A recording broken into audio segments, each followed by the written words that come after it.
UTCB. Viitorul e al tău, noi punem temelia. UTCB. Construim pentru România. UTCB. Universitatea de Construcții București. Thank you, Loretta, for the kind invitation. I'm very pleased to be here again in Bucharest. It is a very familiar place for me. And today's event comes back to a conversation we had 2 years ago, and we managed to bring it into reality. This is the first step, and we believe that we will enforce and will continue, and the collaboration of the two societies will strengthen even more. So let's begin with a presentation. It is more static now, again back, and also it is always a difficult part.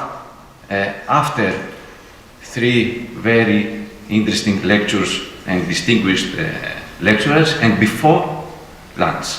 So I hope I will keep a little bit of your interest.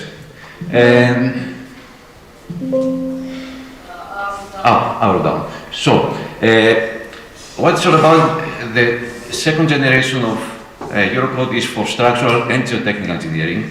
I have found this figure somewhere from ASCE. I do not know the exact source. I tried to, but I'm not sure where it is.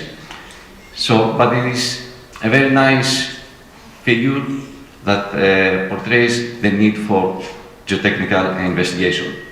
And we will begin with the soil properties and the partial factors of safety, the first 2 components. We will go back to the basics, because one of the most important things in this sequence of the geotechnical design is the estimation of the soil properties, and most importantly the geotechnical investigation and the interpretation of this. So the new Eurocode introduces some new terms, and we need first to understand them and then to get the appropriate interpretation.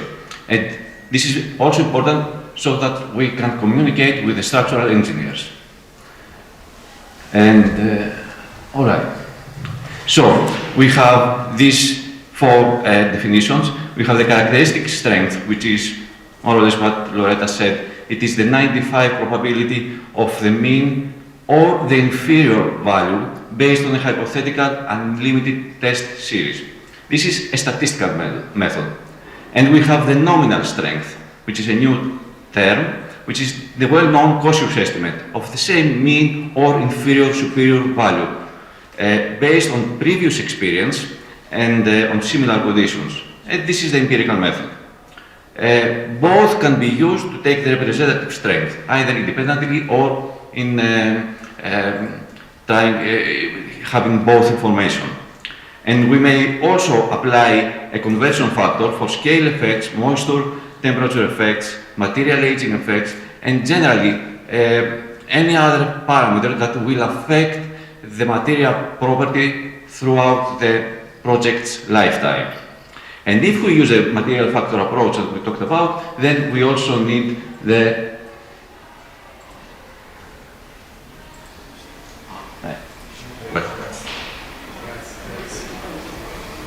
yes, here it is. Then we need the partial factor of safety for the material factor approach on the strength. To put this in a sequence of how we determine strength, we begin with a characteristic strength. It can be from statistical analysis, which gives the representative value, or in parallel by the nominal value, which is selected by knowledge of the construction site and experience in comparable cases. There are 2 types of characteristic values. The first type is the characteristic value of the mean, while the second one is the inferior 5% or superior 95% value, the fractile. So we have the mean estimate, which is the best estimate. This can be from statistical methods, back analysis, or empirical methods. And then we have this value here, which is the confidence interval of the mean. or the cautious estimate of the mean value, as we say. This is normally used. And then we have the individual value, which is the prediction interval of the individual value. Here is the 5% fractile of all possible values of the material property. Oh, going back. So, Eurocode 7 adopts a general formula of there is something with the equations here. The general formula of the characteristic value, in which we have the sample mean, a statistical sample value. We have the variation coefficient, again a statistical sample value, the standard deviation over the mean value, and we also have the statistical distribution coefficient for the required confidence level. This depends on various things and also on the type of Vx, or the variation coefficient. These are the three types of the variation coefficient. We have case 1, the known, where the Vx is known from prior knowledge. This might come from evaluation of previous tests in comparable conditions. The comparable means determination by engineering judgment. Case 2 is the assumed, where the engineer uses indicative values. These are included in Eurocode 7 Part 2 for ground parameters and test parameters. And there is case 3, where we determine the soil property. We derive them from ground or test parameters, from the tests that we use that we get from the geotechnical investigation. So let's put this again into a line, and to begin with, the statistical characteristics of case 1 and case 3, the known and unknown, are normal distribution, 95% confidence level, and infinite degrees of freedom. While case 2, it is a student's distribution, 95% confidence level, and the degrees of freedom depends on the model. If it is a single parameter model, n-1, or n-2, if it is a twin parameter model, like the Morkulov one. And what we said about the mean value, the type A and type 2, are summarized here in these four equations of Kn. So, for type A, we may have the normal distribution or the student. For type B, again the normal and the student, and the difference is in this factor, which gives a lot lower value of the soil property. Where to use which? Type A and type B choice depend on which value dominates the behavior of this problem or of the system. If we say that we have a slope stability problem, most likely it will be type A. The extremes do not play that much a role. If we have a bearing capacity problem and let's say a single pile, then we may shift towards B, where the extreme values may play an important role. While if you have a pile group, that the overall failure mechanism includes a large volume of the soil, then we may use type A. And so, this is a graph of the Kn value versus the sample size. And roughly we can say that the lower values correspond to the mean, while the upper one corresponds to the individual, the 95 or 5% fractile. And we may say that for a sample size of 10, for practical purposes, the difference is not much important. Well, it is many times that we are happy to have 10 samples, but the important thing is that I want to show you that this procedure may give us an insight on how to choose the representative value. So, For the case 2, where the Vx is assumed, these are part of the indicative values that are being included in Eurocode 7. Undrained strength and, let's say, peak or residual cohesion, there is a great uncertainty on these values, 30 to 50% coefficient of variation. And this is the indicative values for test parameters, SPT, CPT, cone, sleeve. There are also more in the Eurocode. And if we calculate now these values, the coefficient of variation, we need first the mean value and then the standard deviation, the well-known statistical equations. This is the single parameter model in which the application is straightforward. It's what we know, this bell-shaped distribution. We may wish to represent this in a slightly different way, in this way. This is plus minus, okay? It does not recognize this figure. And so it is the mean value, it is, well, the characteristic value is the mean value plus minus a 95% times the standard deviation. And this value, it is either normal distribution or student distribution. This corresponds to the population mean. If we compare this to the inferior value, which corresponds to the individual value, here is the factor n plus 1 squared, times again the probability distribution factors. Now, by knowing this and this, we can also, by knowing the mean value and the standard deviation, we can also apply probabilistic analysis, if we are lucky enough to have the data. Let's go now to the Moore-Coulomb failure criterion example. And let's say the example of the direct shear. In the direct shear, we have, it is a two-parameter model. This is the equation, the well-known. We have the independent parameter, which is the vertical stress, and we have the shear stress.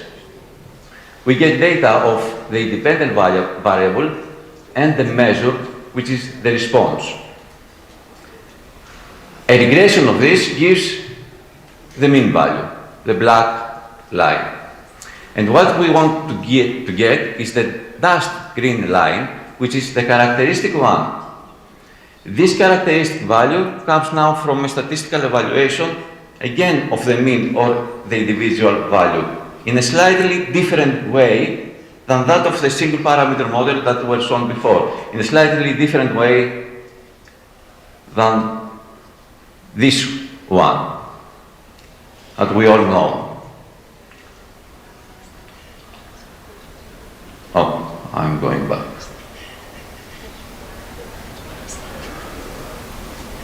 So, these are the equations. We will not explain them, but the picture is the same.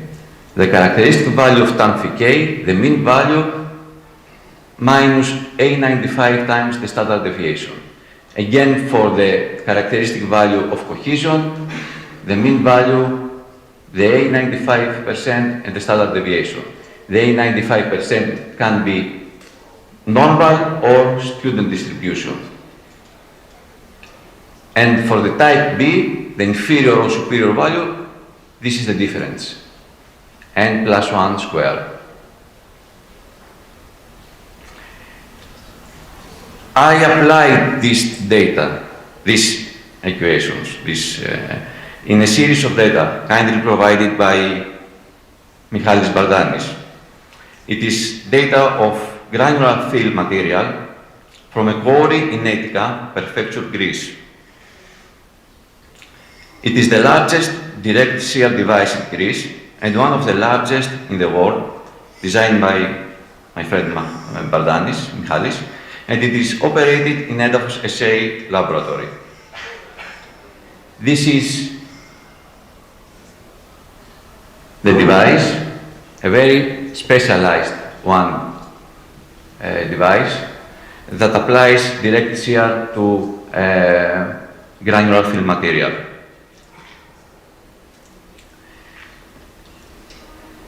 Applying now, we have 23 data points. These 23 data points are practically insensitive of the case. That means of the type of the distribution.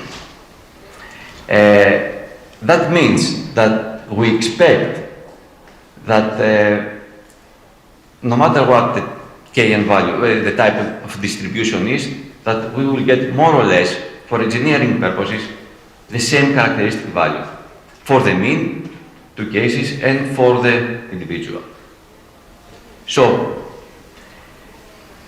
the first dashed line corresponds to the mean characteristic value of the Morkulov envelope,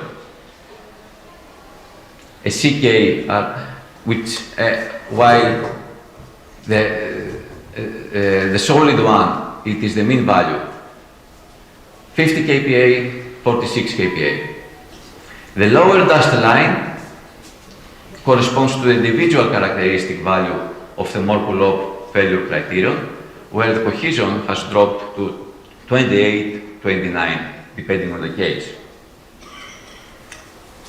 There is also a difference in the angle of shearing resistance, 50, 53, 48. If we see here this graph, we see that the first dashed line is a bit lower than the mean.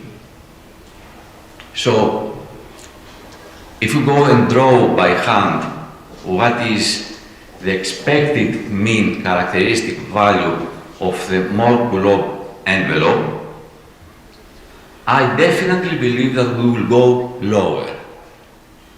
This is the tendency, this is our nature to be more conservative. The statistics say something else. And if we go to choose the characteristic value of the Morkulov envelope for the individual case, then we go very close to the extreme. Now, here I wouldn't expect that. I would like to be a little bit more. Here it covers practically all the data. I would expect to be a little bit higher. But knowing this type of analysis can help us to select the appropriate C and phi value, even if we need to draw it by hand. Most probably we will do it this way.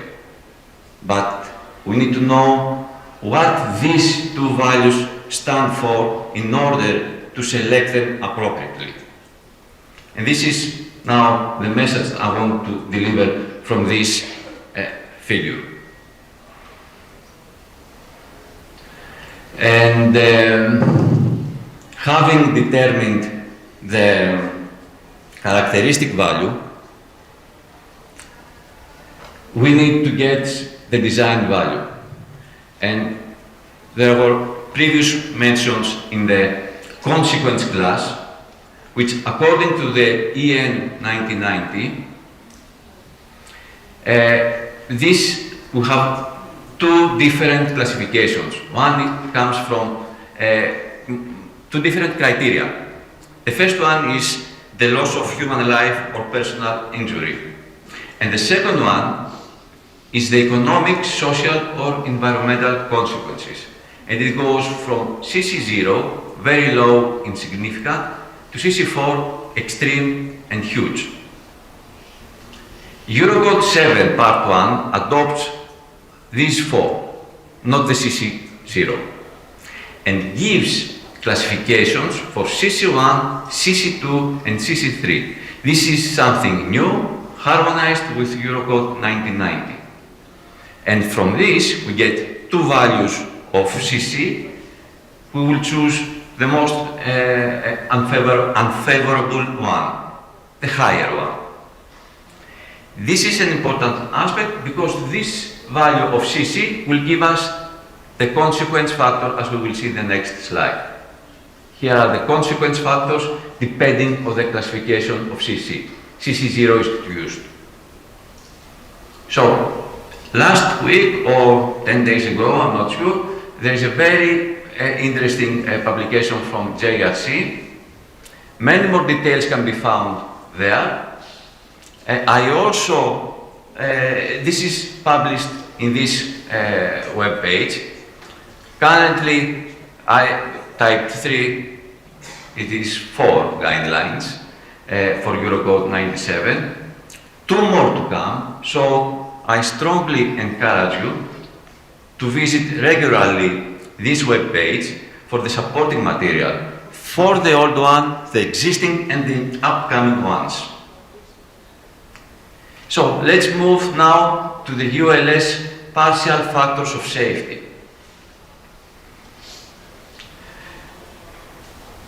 As mentioned before, we have for the load, for the strength, we have this division of the material factor approach and the resistance factor approach. Well, it is simply putting the factor of safety inside in the property for MFA or outside in the resistance for the RFA. And each one has its own equation. These are not intermixed now as it was before. No gamma R here, no gamma mi here. And concerning the actions, again we have the partial factors of actions, the factors inside, verification cases 1, 2, 3, Loretta talked about them. And we have the partial factors on the effects of actions, VC4, where the factor of safety is outside the equation. So, MFA, RFA, VCs are new definitions for old things, but presented in a more rational way. This is a table that will be part of a table that will be published, we hope in 2025, this year, from Task Group B2, Design Examples. The general equations are simplified, are separate for each factor approach and for each verification case. Here we do not have the gamma E value, or here we do not have the gamma F value. And going into more details, already presented, the MFA case defines the M1 and M2, more or less are the same as before, with this difference of the KM, which is the consequence class factor that already has been described. For M2, each type of strength has its own partial factor of safety, while for the gamma R values, the previous one is in Eurocode 7 part 1. For the gamma R values, the factor of safety, the partial factor outside, this is defined in 7 part 3 for each geotechnical structure separately. Here is a summary that will be presented in this publication. And yes, and no KR has been used for this condition.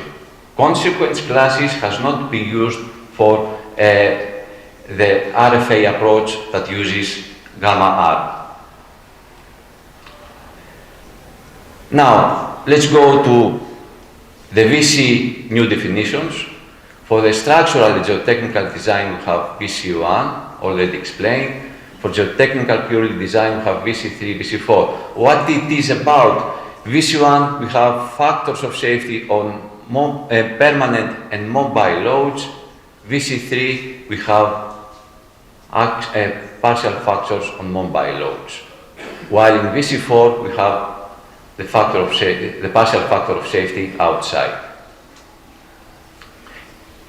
In VC1 and VC3, the KF, the consequence factor is applied, not in VC3. To summarize these four approaches, here are some colors. So, concerning actions, the VC1 case, the blue one, has characteristic value KF and gamma F, while for the VC3, the KF is not there. Concerning the effects of actions, this is the representative strength of the effects of action times the kappa F and gamma E. So, kappa F still exists for the effects of actions in VC4. Concerning strength now, the MFA is what we presented, the RFA, the factor of safety outside, no kappa R for RFA. To summarize, okay, it is the same picture presented in a different way, but with improved definitions that have a better meaning.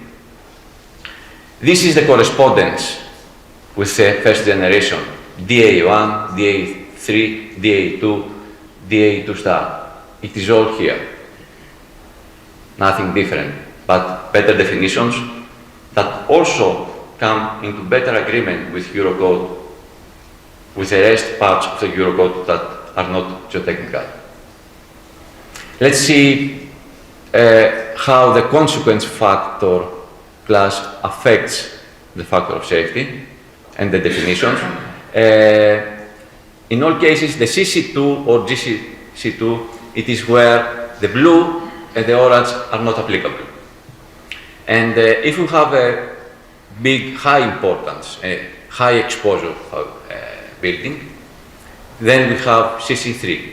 And CC1, it is foundations supporting buildings with low occupancy. While for the geotechnical complexity class, this includes this description. It applies if any one of the following applies, then it is GCC3. Ground uncertainty, considerable, high variable, difficult ground, high ground and surface water sensitivity, high ground structure interaction complexity. For GCC1, all of the following must apply. The opposite of these ones, more or less. Negligible ground uncertainty, uniform ground, low ground and surface water sensitivity, low ground structure interaction complexity. And to put it in a simple example, let's assume that we have a foundation for a public building. This means CC3, which gives these consequence factors.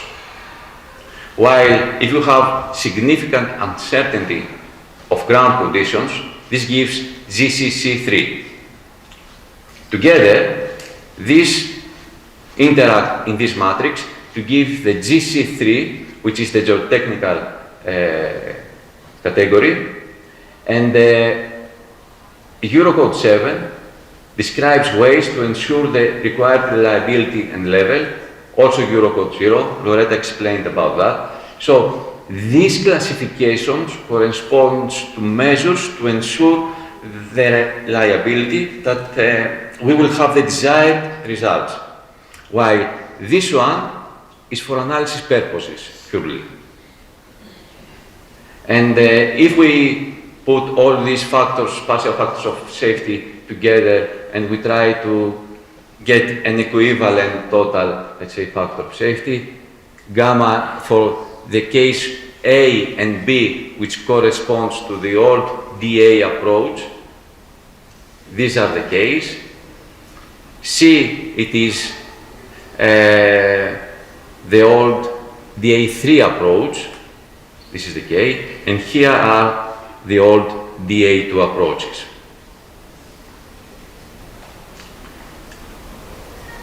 So,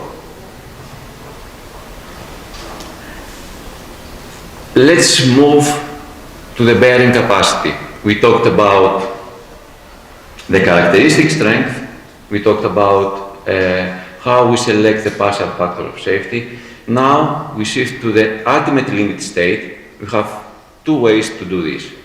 One is to use the bearing capacity equations, the limit state analysis, which ends up in applying an equation of limit equilibrium condition. For the bearing capacity, we have the undrained conditions and the drained conditions. Let's assume a very simple condition case, vertical central loading. At the beginning, the undrained strength is a function of the undrained resistance, is a function of undrained strength, geometry, and the applied load. While for the drain condition, it is also a function of strength, C, tan phi, but not only tan phi, but various equations of phi. And this makes a little bit complex. It perplexes the condition. For the undrained condition, the equation is almost linear, and MFA and RFA will practically be equivalent.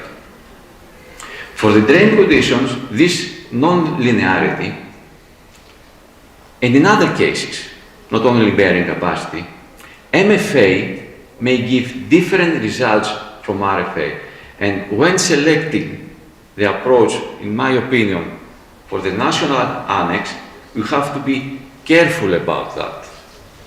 We may get big differences concerning MFA and RFA when the equation that calculates the limit equilibrium condition is non-linear. I think Eurocode 7 says only about the actions, but it is not only the actions, it is also the resistances that we need to take care about the non-linearity.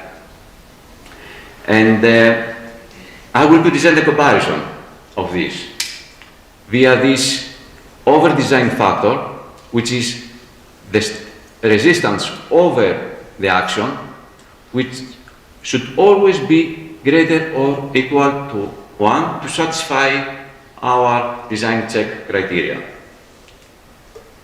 And let's take the ratio of this of the ODF of the MFA approach, VC3 plus M2, over the RFA approach, VC4 plus gamma R. And we see it clearly here in the undrained condition, inside the factor of safety, outside the factor of safety. And then I represented this ODF factor by normalizing also the forces, the applied actions, mobile over the permanent loads. The green one are the factor of safety of the verification cases. While for the case of the undrained, we have this equation. Here are the well-known N factors, NC, NQ, and gamma, in which these play a role. While for the MFA approach, the gamma R is outside.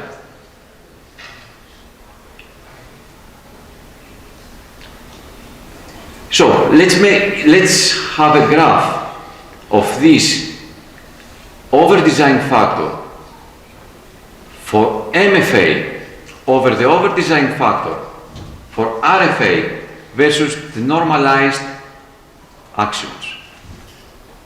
The ratio is the vertical axis, the horizontal is the action axis. For the undrained case, for this situation, and this each one curve corresponds to a normalized external pressure over the undrained shear strength. And in all cases, VC3 plus M2, that is the MFA, gives the higher capacity. Because this is greater than 1. Here it is always greater.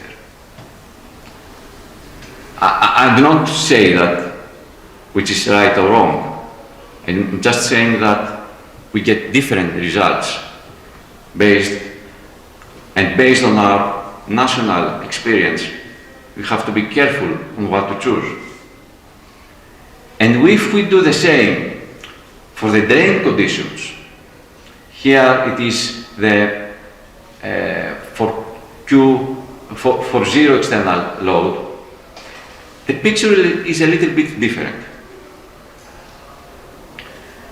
The MFA approach gives higher capacity for all cases in which phi is equals 15, well, this is the lower value, and for cases that cohesion is greater than 0. While the red one gives higher capacity, the red one is the RFA approach, VC4 plus gamma R. In this case, in all cases where the phi value is greater than 25 degrees, the RFA gives higher capacity. While there is this intermediate range of phi greater than 20 degrees and this ratio of fractions that also the RFA gives higher capacity. The red ones here. So this is clearly the effect of the non-linearity of the bearing capacity equation. We need to take this into account. And we will finish by some remarks concerning the ultimate limit state by numerical models. The new Eurocode gives provision for numerical analysis, and it gives many alternatives. These are the basic ones here. We will begin with a representative step. We always begin. So we apply the representative load and we calculate the displacement. This is the SLS verification case, the first step. And then we can choose between output factoring and input factoring. What this output factor about is that we make two additional analyses with the design loads to get the pressure, the stresses in the geostructure, so we get the design actions, and another analysis where we force the soil to fail. This can be done by applying displacements. And here we get the resistance. And this is the ULS verification case, where ED must be lower than RD. The same equation here, but with numerical analysis. And we may have input factoring, where we have the ULS verification imposing design load, but then we have M2. And by saying M2 it is the strength reduction technique.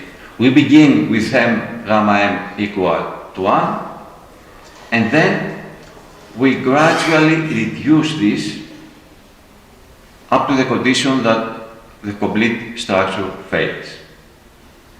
And this is the second check. So it is a matter of choice. This is a very simple example, and we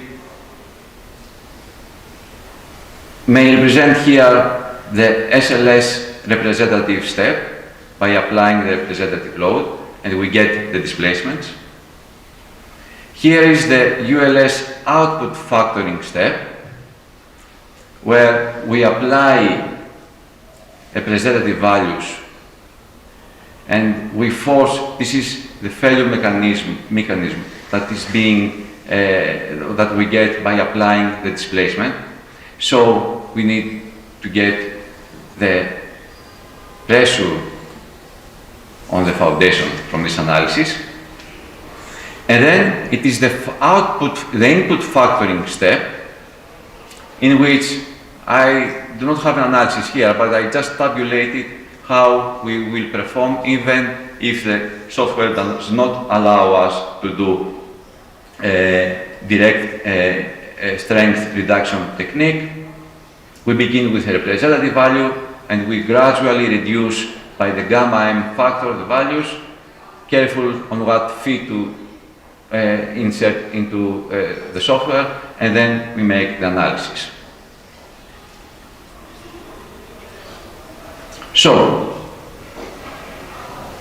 this is the design check analysis modes through numerical models. This is an outline. First, we have the construction stage, and the construction, well, it may include many construction stages. And we begin with a representative strength, the representative step, sorry, and where we apply representative values. Now, if we want to make a ULS verification step, this is an internal analysis. We have the two choices, either the output factoring or the input factoring. For the output factoring, we said that we need one more analysis, that we need to bring the structure to failure by imposing displacements, for example. For the input factoring, we reduce the soil strength until the complete structure fails. This is an internal step. It is not used in the following analysis. If we want to go to construction stage 2, then we continue from the representative step 1, which provides the SLS verification. We go to this, and then again internally we apply the ultimate limit state, if we wish. We may know that it will not fail, and it is not, we may not want this. And this procedure continues to each construction stage. Also, the new code, the new version, provides many alternatives for the numerical analysis. This is good. It is not too restrictive. But you have to read not only the tables, but also the text in order to realize that. Sometimes we stick on the tables. This, what is performed here, it is in a table. So, the alternatives are these ones. To apply gamma E strength to input factoring, to output factoring, sorry. The first one is the output factoring, is to apply gamma E to strength in order to utilize the distribution capacities. But let's go to input factoring. We may use the partial factor on the results of the loadings, but I think the most interesting part are these two. We can modify stiffness to counteract the stiffness reductions due to gamma F, gamma M. When we reduce C tan phi, it is a little bit strange to keep the same stiffness, elastic stiffness. There is no direct guidance on that, but we can use this in our analysis. And finally, this is also very interesting. We can also apply reduction factors to structural strength. And this will allow us, probably, to to get complex failure mechanisms that we want to explore. Let's say, for a deep excavation, to put a partial factor on the anchor strength or the strut, to reduce the strut strength as well. So, to conclude, the second generation has enhanced harmonization with Eurocode 1990, which eases structural and geotechnical engineers' communication. The ease of use is not only a matter of, it's not a matter of reducing the extent of the document. No, it is much longer. What is meant here is that we have achieved harmonization, which is good to communicate, important for communication reasons. So we have clear definitions of nominal, characteristic, representative, and design values. Knowing the statistical definitions and their determination provides a very useful insight for the types and selection of the representative value for the case that we want to draw this line. I mean, it's good to have a knowledge of the statistical procedure. And the new conditions, the new definitions, more or less correspond to the same design approaches. If we realize that, maybe we will become a little bit more relaxed. Seeing the same things in a slightly different way, but the same things, more or less. And I would say that for ultimate limit analysis via limit equilibrium, we have to be careful when we choose MFA and RFA, when the resistance R is a non-linear function of the strength properties. And finally, the second generation of Eurocodes gives now the tool and the freedom, many choices, on the numerical analysis methods that can be used even for ultimate limit state analysis. These are some references. Ioannis Deliakoulas has worked on some part of this presentation. So, thank you very much. Viitorul e al tău, noi punem temelia.